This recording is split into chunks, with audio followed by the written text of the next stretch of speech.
Well, hello, Alyssa. How are you? Good evening. How are you? I'm great. I'm great, and I'm excited about this episode of Cockpits and Cocktails because we have the fabulous Christy Wong with us. Hey, nobody said anything about cocktails. I brought one. Wait a minute. Like, we always talk about cocktails. What are you talking about? I left mine upstairs. I forgot to grab it, but that's okay. I can get a cocktail afterwards. That sounds great. I think I'm actually doing enough for both of us. It's fine. Awesome. So I met Christy a couple of years ago, I guess, at Oshkosh, but of course I had heard of her, met her sort of, I would say met online, started following her, I believe on Instagram, it's at Pilot Christy. Is that right? Yes. She has a huge presence on social media and love watching all her flying and seeing what she's been doing. So I'm excited to hear her story. Thank you for having me. You are Thank welcome. you so much. So Christy, how did you actually get into aviation? I mean, we'll just start from the beginning. Like, were you raised in it? Like, what's your story? Oh my gosh, that's a loaded question. I was not raised in aviation. But it was very influential to me from a young age. My grandfather flew helicopters in the Army, and he actually got me interested in it when I was really little. I was about 3 or 4 years old when he started introducing me to aviation, and I thought, oh, that's cool. And it's a shame because he really wanted me to get into helicopters like he was in, but I did not want anything to do with helicopters. I was really interested in airplanes, and he actually got me this little book. And I mean, I don't know what it was. It was just the aesthetic of airplanes that I loved. But I grew up in a really poor family and we couldn't afford anything. And so not only that, but when I was growing up there was a lot of misconceptions about how to become a pilot. I always thought you had to go into the military. Actually, funny enough, I thought about going into the Air Force when I was a teenager, but I actually wound up getting pregnant with my daughter at a pretty young age. And so that kind of set everything on hold. I just never, I never like let that dream die. I got to a point where I could finally afford flight training, and I looked into it really seriously a few years ago and decided, you know what? Let's go for it. And so that's when I talked to Steve about it, and he agreed to be my CFI. And so we joined the flying club, and he taught me how to fly. That's really awesome. That's cool. Yeah. So did you go to college? And if you did, what did you study? Or what was your path after high school, if it wasn't aviation? So I did go to college. I actually got degrees in general studies, education with a science emphasis, and then medical biochemistry. Wow. Okay. And then you were how old when you actually started flying? You started your flying class? 34. Okay. I love it. I absolutely love it. It's just, I think we're all in that same boat where, like maybe, Natalie kind of grew up around aviation a little bit more than I did, but helicopters kind of got me sparked, but we both, did it later in life and after our careers or college and that kind of thing. And I think it's super crazy we're very unique in that aspect that you started this trip later in life. Yeah, no, and once I made that determination or that decision, I was determined. It was like, all right, I'm doing this. Nothing's stopping me. I'm going to go. And I did. It was like somebody just let me loose. And I just over the last, 4 years have gotten all these ratings and everything. And I just haven't stopped. I keep going. Yeah. I think we're very similar in that aspect. Once you get bitten by the bug, you kind of you're all in and you don't really want to stop, and it kind of becomes your life, but you love that, your life. Yeah. So you are CFI, like what are all your ratings? What is your wheelhouse here? I am a CFI, CFII, MEI, ATP. I am type rated in the Embraer 175.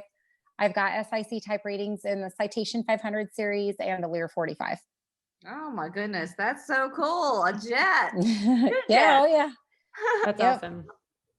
That's absolutely I'm awesome. actually really fortunate because I've been able to try both. I've been able to do, instructing, corporate flying, and I'm going back to the airline now. So So were you kind of put on hold? What was your story with the airlines? I feel like you got on and then did COVID kind of mess that up? And yep. yeah. So started with American Eagle. I actually I got on last year. I was in the very last training class before they shut everything down. Wow. And so we weren't sure what was going to happen. We were like, oh my God, or were they going to, because in some of the other regionals that some of my friends were at, they were in training and their airlines actually sent everybody home. And wow. so I was terrified that that was going to happen to me. Like, oh my gosh, here I am. You're finally like, there. Yeah. Finally here. To my airline's credit, they did not send us home. They got us through training. So Wow. I was able to get done with my check ride, which gave me my ATP and my type rating in the 175. Okay. But then after that, it got so bad. May, June, July of last year, myself as well as several classes ahead of mine, we were all grounded basically. Mhm. So, we just sat there and waited. Wow. And then they told us, yeah, we're not putting anybody else through IOE right now. Everybody's just kind of, hanging out.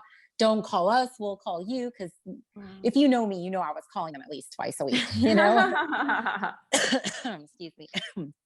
But yeah, so then, unfortunately, what we didn't want to have happen last year happened. And that was on October 1st, when that first stimulus package ran out, they furloughed us.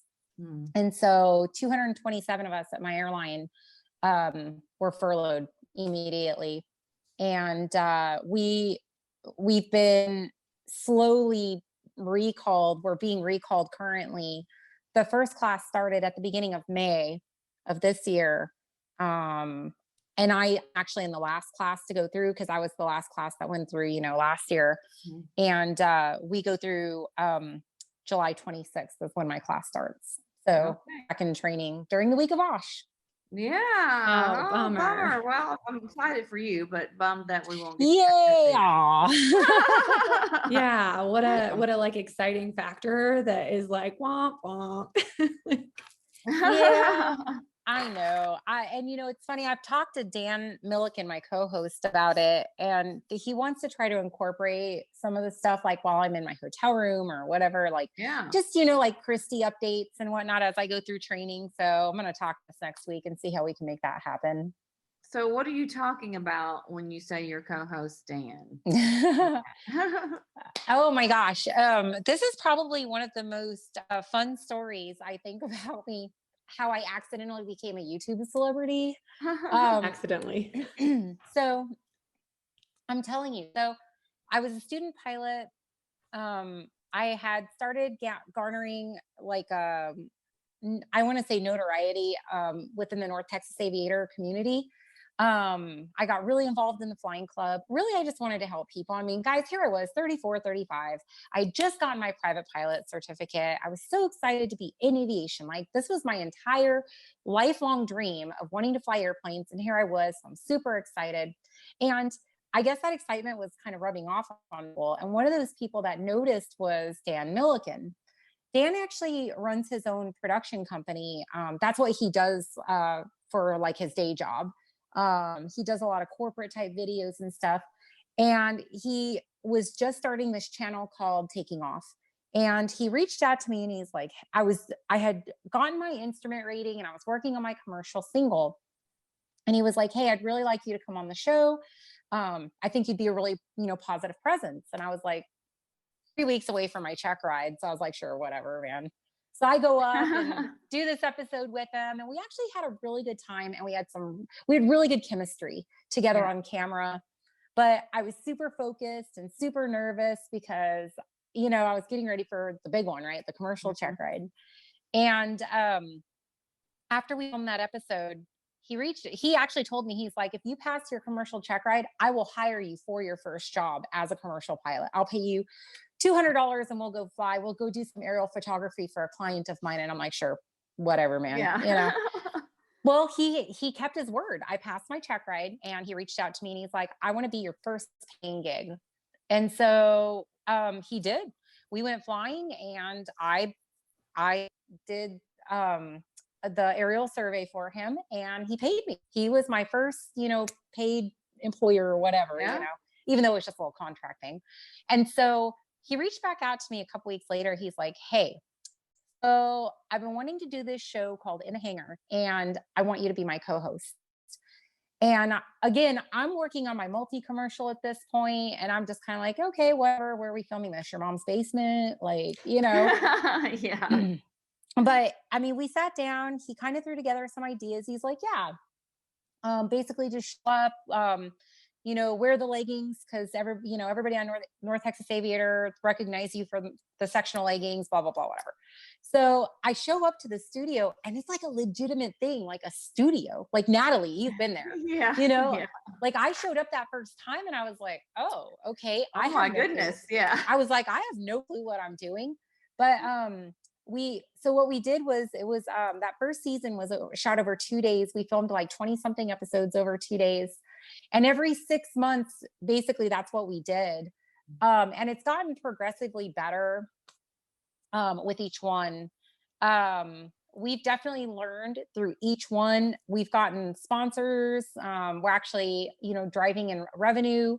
So that helps us pay for the show. We're able to pay for the crew and everything now.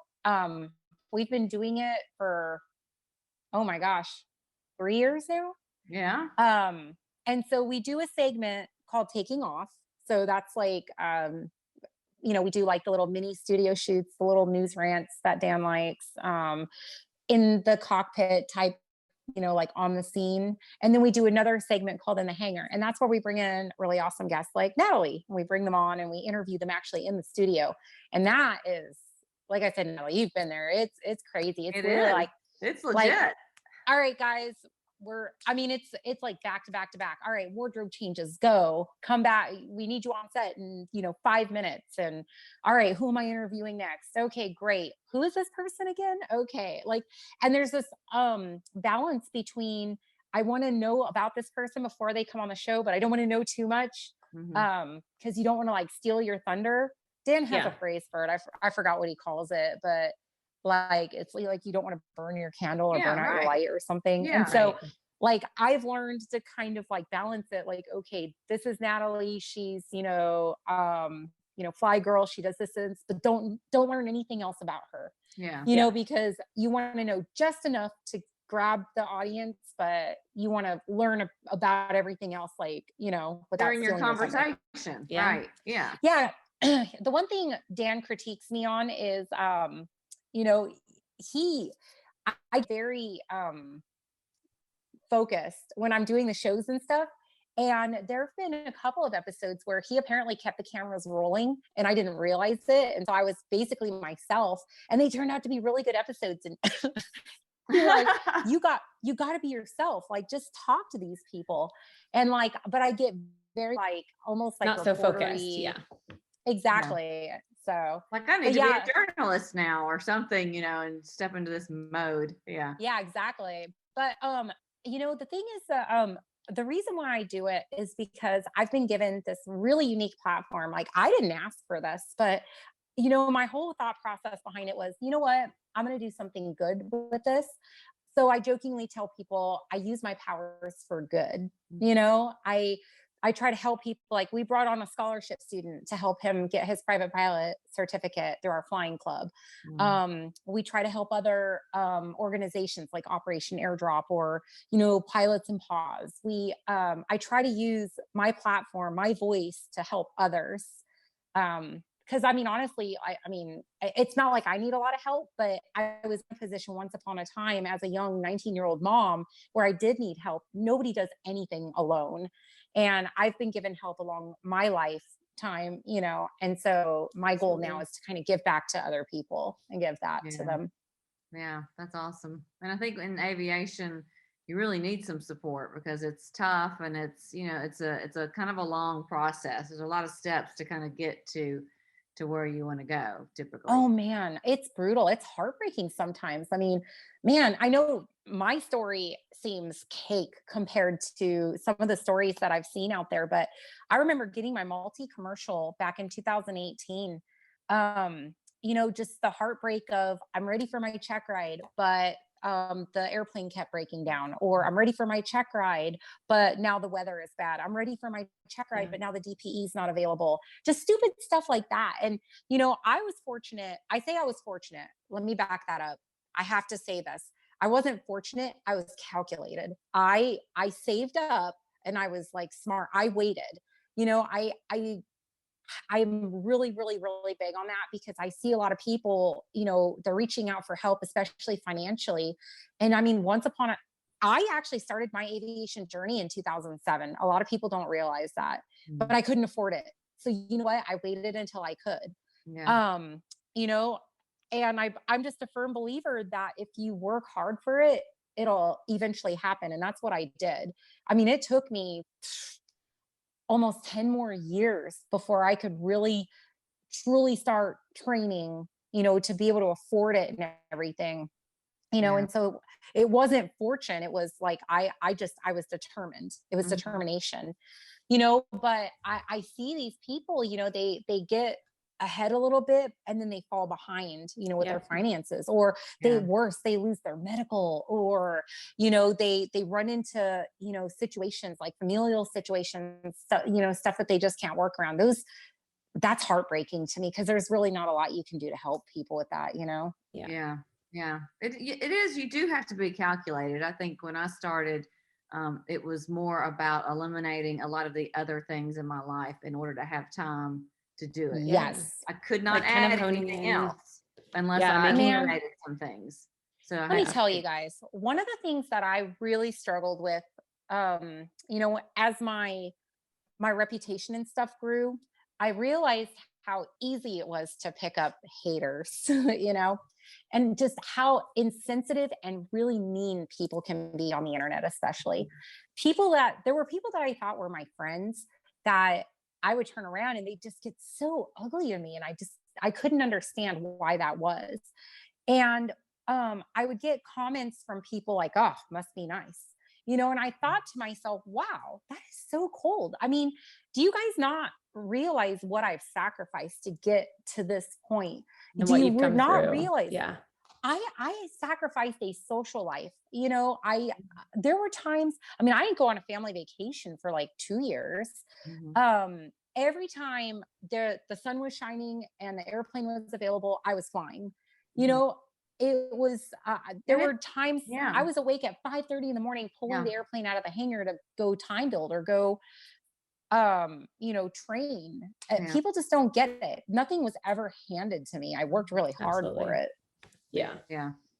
I think people have this misconception. Sorry, go ahead, Alyssa. I think people have this misconception, especially being female, that like we've somehow just had everything handed to us on a silver platter. And the reality of it is that we all have worked through the same ratings, the same things. And it did cost us money, no matter where that money came from. But, we either work hard, we saved that money, we calculated everything, and we had the grit to get through it. And we have such different stories in our training and, whether it's 61 or 141 or like all of these different things, but you still had to put the work in. And, coming from a poor background or, those kinds of things, like it's, I wasn't raised with a lot of money, but yes, I'm a pilot. Like it's what you're focused on and what you make a priority. And I think people just on the computer can be very harsh and not see your past, and they just see what they see online and see that, oh, she's flying airplanes, she must have all this money and she must just have it all together, when in reality we're like working 3 jobs and being up at 3 a.m. and doing all of these things. And it's our passion. I drive a 2004 Honda Pilot that I affectionately named Rhonda the Honda. But I've owned that car and it's been paid off for years and years and years. In 2017, it was like, do I buy a new car do I buy an airplane? And you know what I mean? So like I made personal sacrifices and personal choices. So I've still got Rhonda the Honda that I love and adore, my little hail dented Honda Pilot. But I also own a fabulous little Piper Warrior because I was able to take the money that I would have otherwise spent on a new car and buy an airplane with it, you know? Right. Yeah. It's all about those choices. I've got friends of mine that I've seen make choices. They choose to do other things in lieu of flight training or whatever. And then they want to get persnickety with me because I've gotten ahead, but that was my choice. You made your choice, Right. you know? Yeah. Well, and it even I does think take you're, sacrifice. your Warrior, I believe you have in like a flying club and like a lease back kind of opportunity. Yeah. So people don't realize that those opportunities are out there. And so it's kind of probably helping you pay for the maintenance or helping with something to be able to afford the airplane and be able to, you know, fly yourself. It does. It helps offset the cost of ownership, but there's pros and cons to it. I mean, I have to share my stuff, but at the same time, it allows me the opportunity to own an airplane. So it's like, again, it's all about sacrifices and the choices that you make in life. That's it. Yeah. True. Online community can be rough. I just always try to think they don't know my backstory, you know, if they say anything, and to try not to take it personally. They have their own issues, and everybody's got issues and that they're dealing with, and maybe they're taking it out on me that day, whatever. So, you know, I don't know. I think that's a true story, tough. like testament of their personality and not you at all, you know, and I've had to learn that over the years, especially. And, you know, there's going to be those haters, but you just kind of have to let it roll off. And I just kill them back with kindness because it does me no good to get ugly back. I just, you know, really like my standard response is normally like, dude, you could use a hug or something like that. Yeah, right. Exactly. I like the thumbs up method. Yeah. Yeah. Thanks. Yeah. Okay, so I am curious. We've had a couple of other pilots on that have gone to the airlines, but you know, I've never really asked, like, specifically what is involved in the training to become an airline pilot. Okay. So when you first go into training, you go through a week of what's called indoctrination. That's where on day one, you get to choose your equipment, AKA the airplane you'll be flying, and the base that you'll be based at. So last year when I went through training, based on my seniority, I was able to hold the Embraer 175 based in Chicago. And so that first week is all just company indoc stuff, you know, policies, procedures, just, you know, stuff that applies to everybody, no matter what base or fleet you're on. And then after that, you get split up into your groups where you'll be training with people who are on the same fleet as you are. So then you start ground school, and ground school is anywhere between, you know, 2 to 4 weeks. And just depending on where you're at in seniority. And then they give you days off in between as well. But it's pretty strict though. Like you got stuff you've got to study for. You've got like a knowledge validation, you've got systems tests that you have to take and everything. You're basically learning the airplane from the inside out, because as a pilot, obviously, I mean, you're up there. If something goes wrong, you're the one that's got to diagnose it, fix it, get it to the ground safely, you know, et cetera. And then once we get done with the ground portion and we've passed that section of it, then they send you to simulator training. And that's usually like 10 sessions. They're 4 hours each. So it's, and you're usually with a sim partner. And so they usually will, I say focus, they'll focus on both of you during the, you know, entirety of the 4 hours, but you'll train for 2 hours, take a quick break, train for another 2 hours. There's a pre like brief section, and then you do your post debrief afterward, usually with each one. And then at the end of those sessions, you'll do typically like a check ride, a maneuvers validation, and then you'll do, excuse me, like line experience check ride. And so basically you're taking off from gate to gate in the simulator. They give you a flight plan and they're like, here, go fly this flight plan. And then you'll go from like airport A to B and then from B to C, but then somewhere along the way, something goes wrong. There's some issue. And yeah, there's an issue and you need to work together as a crew. So like, it's literally a ride or die scenario. You ride as a crew, you die as a crew, you know, and because that's the way it's going to be in real life.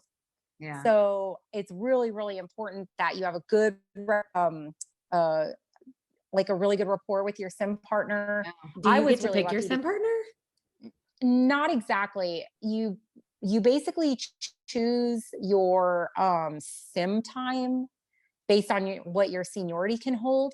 And then you and your sim part, there's 2 per, slot. So like if you're, DFW at 10 a.m. and there's 2 of those slots available, it's just whichever 2 people choose that.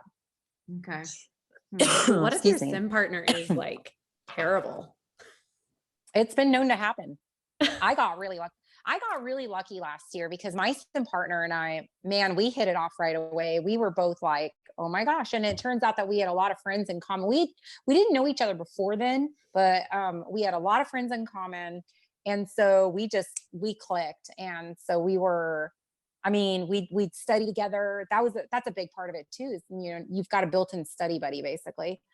Yeah. I've heard horror stories of people whose sim partners didn't want to study, didn't care. They were doing an upgrade. And they were kind of left in the lurch. They were kind of there by themselves. That's And my advice for anybody, if you're ever in that situation, is just make sure that you're communicating with the sim instructors. Make sure you're communicating with the training managers and whatnot, so that they know that you're basically doing this on your own. Because realistically, you shouldn't be doing it on your own. You've got a partner for a reason. Right. Yeah. So tell me, you live in Texas, where, like Dallas area, or? Yeah, DFW. Okay.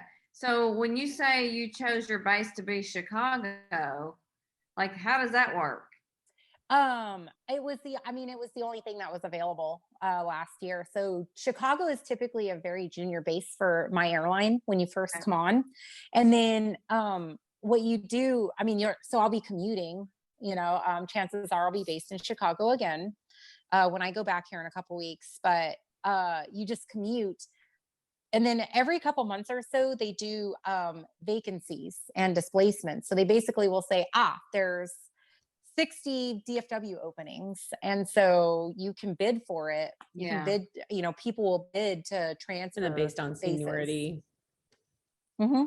So that would be ideal, but you wind up back in DFW at some point. Oh yeah. I'm hoping I'm back in the next 6 months. So, but until then, I get to commute to Chicago. Yeah. The great thing though about Chicago is that there's a ton of flights between DFW and there. So I don't think it's going to be that bad. Commuting is never great. But it could be so much worse. Yeah. Yeah. Chicago should be pretty easy to get to, especially from DFW. Mm-hmm. Yeah. You've got, American, Spirit, you've even got Southwest that will go, to Chicago, worst case scenario. There's a bunch of different options. So I'm not too terribly worried about it. So are you going through all the training all over again, or because you'd already passed the check ride? Nope. Unfortunately, the minute they furloughed us, we were obligated to go back through long-term training again. So the good news is that a lot of my classmates that are already in training right now, they've all said that it's definitely a lot less stressful the second time around because you know what to expect. Yeah. Yeah. I think that's the hardest thing with any of this training, is that you never really know what to expect until you're there in the moment. And then once you get through it, you're like, oh, that wasn't so bad. But like, remember, you're just the panic before. Yeah. Like you just never knew, like until I'd done a check ride, I never knew what to expect on a check ride, Right. Yeah. And each one's so unique, you never know what they're going to ask you to do. It's just exactly. Absolutely. Yeah. It's just like the fear of the unknown. It just like haunts your brain and like fills you with all of these terrors. So. Oh, check ride Zilla easily a week before every check ride. Yeah, absolutely. It's a real thing. Yeah. Yeah. So when I saw you not too long ago, you weren't really sure what route you were going to take. And the airlines was something that was kind of in the back of your mind, but I know you've done some other flying. So tell me after you, I guess, what was your path after you were a CFI and you got to that 1,500 hours, I guess, or maybe you didn't and you got some other gigs. What were No, those? so yeah, you're right. I wasn't sure for a long time really what I wanted to do. It's funny, in the back of my mind, I always wanted to go to the airlines. The question was just, how do I get there? Because there's multiple paths that you can take. So what I did, I had a couple of really close friends of mine that I was very fortunate to have. They sat me down when I was, having this like existential crisis. Like, what do I do? Which pathway do I go? Do I go to this 135 carrier? Do I, fly corporate, Part 91? How do I get there? And so, like, my friend Marcus told me, he was like, well, what do you want to do? And I said, well, I think I'd eventually like to get to Southwest or American. Those were always my top two, choices. Mhm. And he was like, okay, well, let's work backwards from that then. What is the logistical pathway to get there, and then kind of work your way backwards. Let's see what'll help you get there. And long story short, I decided to do I decided to go the regional route. So 121, via regionals, because it was going to get me there quicker. And it was going to give me the experience that I needed. Plus, the airline that I went to has got a float program to American. And so at the end of the day, it's like, I've got this flow path where I literally can, once my seniority number comes up, I can flow to American, from my regional carrier. Yeah. And in addition to that, I was actually able to start at around 950 hours because I did the cadet program with the regional carrier.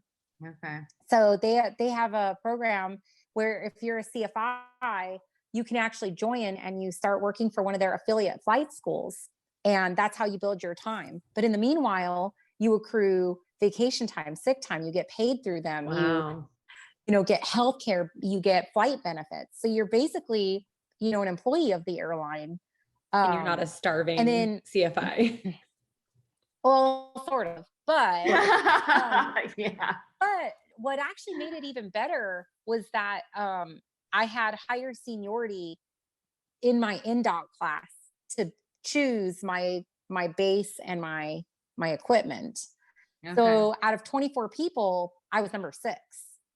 I mean, that right there was worth it. Yeah. Totally and completely. Plus, until that point, like, I had been flight instructing, but it wasn't like a full-time gig for me. I actually did it backwards. I was a corporate pilot before I was a CFI. Okay. And so, so I'd been doing a lot of corporate flying. And this actually forced me to get in. And I mean, immediately, like several hundred hours over 6 months, I was flying 100 hours a month, flight instructing. Wow. It was crazy. Yeah. But so it made me a better pilot. I had a great time doing it. I had got some fantastic students. I taught the Chinese students. So for their program, I made some fantastic lifelong friends with them. I still keep in touch with a couple of them. They're actually going through their airline training right now. Okay. So, and sending me That's pictures. got to be so and, fulfilling to have that and like to help other people gosh. and bringing them up. And I think that's the best part about being a CFI is just being able to see that progress and, see where they go. Yeah, absolutely. Like he sends me pictures once every couple of weeks of him. It's actually him. He and one of my other students, they're actually sim partners together. So they send me pictures. Awesome. I know. I thought that was really cool.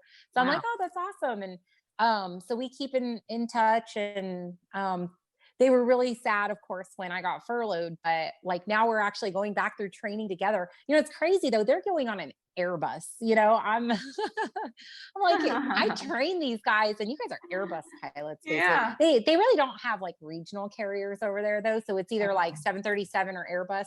And then after a while they can move up to like the bigger airplanes, like the 777s and whatnot. Wow.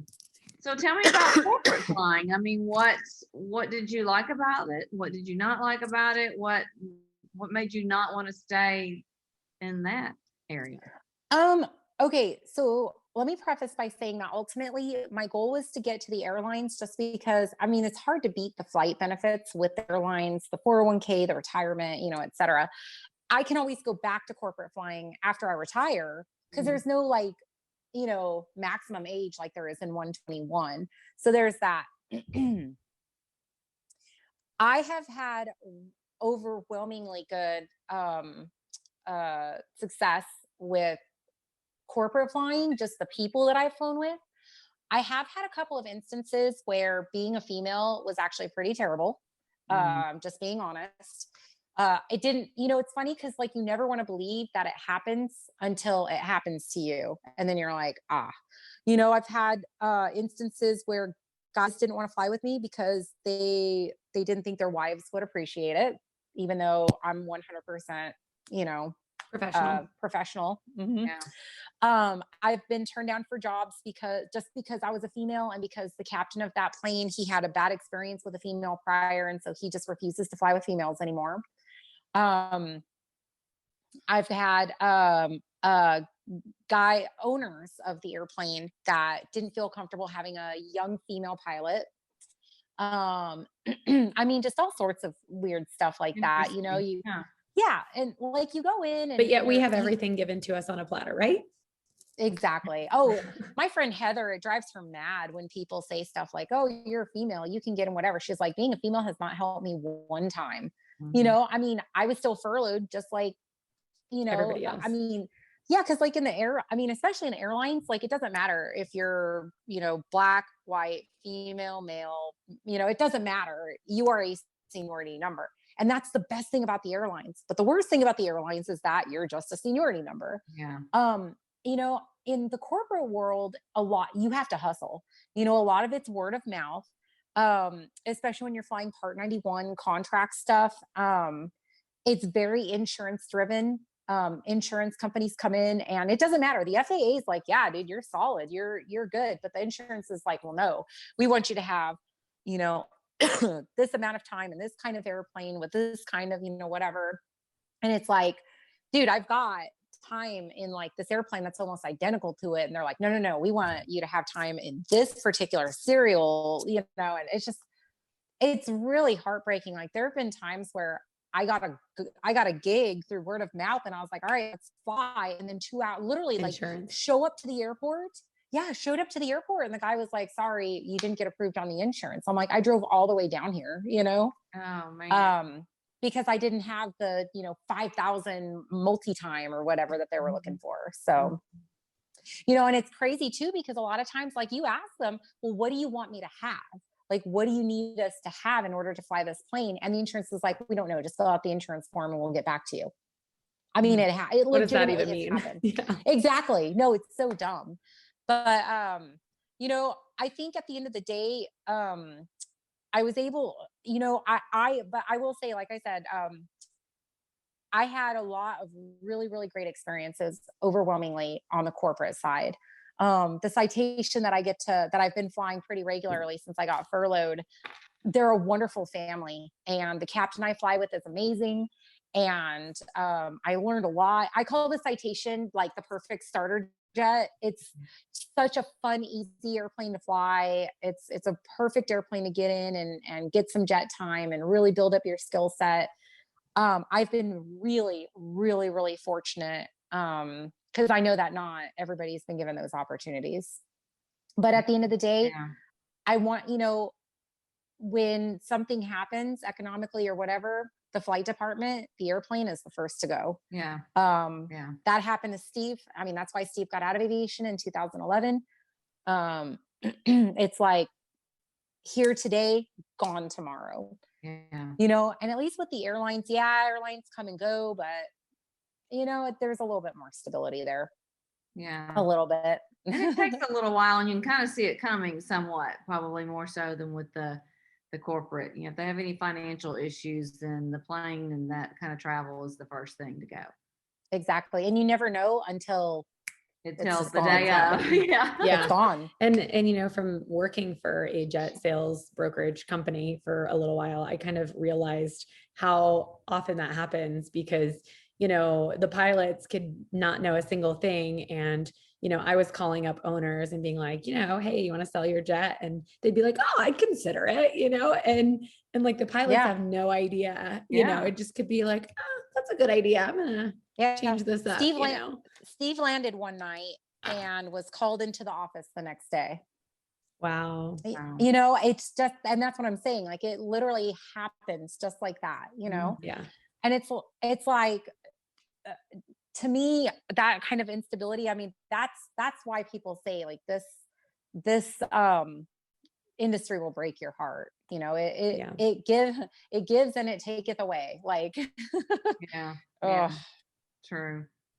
So what did you became a CFI. Did you pretty much quickly, I mean, go through your ratings, private, instrument, commercial, multi, CFI, CFII, or did you have like some breaks there, or how was your whole, all your training and education throughout? I was pretty much one to the next. When I made the determination to start flying, let's see, it was like every 5 to 6 months I was getting a new rating. I was Yeah. also working full time, so I was an allergy specialist working for an allergy company. Okay. And when I made the decision to start flying, I mean, let's see, Steve started training me at the end of February of 2017. I had my private pilot July of 2017. I got my instrument December of 2017. The airplane went down. I started training for commercial. I actually did take about a month off because the airplane went down for annual. And so that and the bad weather and stuff, usually January, February-ish, you know. But I had my single commercial July of 2018. 2 months later in February of 18 is when I got my multi-commercial. I started flying corporate pretty quickly. And then 3 months later in December of 2018 is when I got my CFI. And then, like I said, I was flying corporate a lot. And I wanted to get my CFII, but I was working, like I was flying so much. I was flying a jet. I was flying a Bonanza. But I finally did in May of 2019 is when I got my II. And then that's when I decided to go to the cadet program. Yeah. And then actually that's where I stopped basically after that. I only just got my MEI last week. So That's awesome. it had I been, thought I saw that actually. I was like, I feel like she just got that not that long ago. I did. Yeah. I wasn't going to get it. And then it's actually kind of a funny story. So Krista Morrison from the Girls in Flight Training, she had asked me if I would be part of a calendar. And so I submitted a photo and she put on there Christy Wong, ATP, CFI, MEI. And I went, whoa, hey, she published it. They sold it. They made, you know, everything. They raised money for scholarships. And I was like, hey, this is a great calendar, except I'm not an MEI. And she was like, oh, well, now you have to get it. Like, well, That's okay, funny. then. Exactly. And then I actually applied for a scholarship at the beginning of this year, which I didn't get. And then I was kind of like, well, do I want to get it? And then I was peer pressured by a couple of friends. And at the end of the day, I decided to go ahead and get it. Cause I thought, you know, you just never know. I might be able to use this. Right. It might just be resume fodder for now, but that's okay. I could also utilize it to help somebody in the future. So that's why I got your it. best foot forward. And I think that's way important. And like having that drive just proves to you that you didn't just get there on accident, you know? Yeah, exactly. I was like, well, I'm bored. I might as well. No, I'm just more training never hurts, right? Exactly. It absolutely. It had been a minute since I had flown a twin piston. Actually, I've been flying turboprops and jets, but I had not been in a twin piston, God, in like 2 years or longer than that, I think. So it was fun getting back up in it, you know, felt like riding a bicycle. Yeah. That's awesome. So you have a plane, but it sounds like you do a lot of flying for work. When do you have time to fly your own plane for fun? Oh gosh, I do. Well, right now she's still down for annual right now. I'm getting a couple of big ticket items done. I need to get the wing walk redone on it and stuff. And I'm getting the rudder reskin. So those are kind of big things, but yeah, I mean, shoot, if the airplane were up, I would have ran out today and gone and flown her. It was a beautiful day out. Yeah. But yeah, just whenever I get the chance, I'll go grab the airplane and drag her out of the hangar. So I know you have a son and you mentioned having a daughter. Do either one of them like to fly? They have any kind of dreams of getting into aviation? So my daughter, Emily, is, she's expressed some interest, but for her, at least right now, it's not interest enough to exert the effort for it. Yeah. I'm kind of letting her find her own way. She's 19. She'll figure it out, you know? Yeah. I'm just letting her live her life and figure out her own way. And, yeah, she'll be fine. She's got a good head on her shoulders. Mitchell, who just turned 9 years old, is not interested in flying at all right now. He's very, very timid and very like, so he doesn't like turbulence. He doesn't like going up. He doesn't like coming down. He definitely doesn't like stalls. So I'm hoping, I'm hoping that in a few years he'll get used to it. But usually what I'll do is I'll fold up like the little storage blankets on the seat. I stick him in the left seat, and then I fly from the right seat, and I let him go flying. Yeah. And then he goes and tells all his little friends that he's a pilot. Yeah. So. That's awesome. Yeah. I think inspiring new kids, but not like pushing them into something is like huge. Right. And you have to know when to like just let them do their own thing. Yeah, like the opportunity is there. Like I tell Emily, hey, I mean, it's crazy. Like your mom is a CFI, and I just kind of a big deal. Happen to own an airplane. Yes. So she knows that it's there. But I also think that's kind of like the enticement. She knows that it's always there. It's always there. Yeah. So she's not That's really true. like, I don't know, if it were me, obviously, and I had that opportunity, I'd jump on it. I know because I did. Right. But I can't, speak on her behalf. She's got to be the one that comes to it. Otherwise, she's just going to be one of these kids that gets pushed through and she'll never truly appreciate it. That's the one thing I don't want. I mean, my thing is, would I like for her to learn how to fly? Absolutely. I think that flying is more than just airplanes. It builds confidence and esteem and everything else. There's a lot that comes with it. But more than just learning how to fly, I want her to enjoy it and appreciate it. And she's not going to get that if I push her. Yeah, that's absolutely true. I have similar. My older son was always interested in flying when he was a kid. He's 21 now. And I'm like, I could teach you to fly. I'm a CFI. And, it's like you have access to flying, but I'm not going to force him. And he has to have some kind of skin in the game somewhat, Exactly. He's got to want to work for it, because I can't just, hand it to him. And he's got to actually want it and work for it. Yeah, absolutely. Agreed. Yeah. Well, cool. So what do you have to say? Tell everybody where they can find you on your show, the YouTube show, and on all the social media places. You can find us on YouTube at www.youtube.com/takingoff. You can also find me on Instagram at Pilot Christy. I'm around Facebook as well, but honestly, my Facebook is more locked down. My Instagram's open though, so anybody can go follow that. Yeah, I love Instagram. It's my favorite. It's the easiest, I feel like. Yeah, so easy. Absolutely. Yeah. It's less drama than Facebook, I've learned. Oh, totally. Yes, definitely. Like, just show me pictures. Yes. I just want to see show pictures me of airplanes.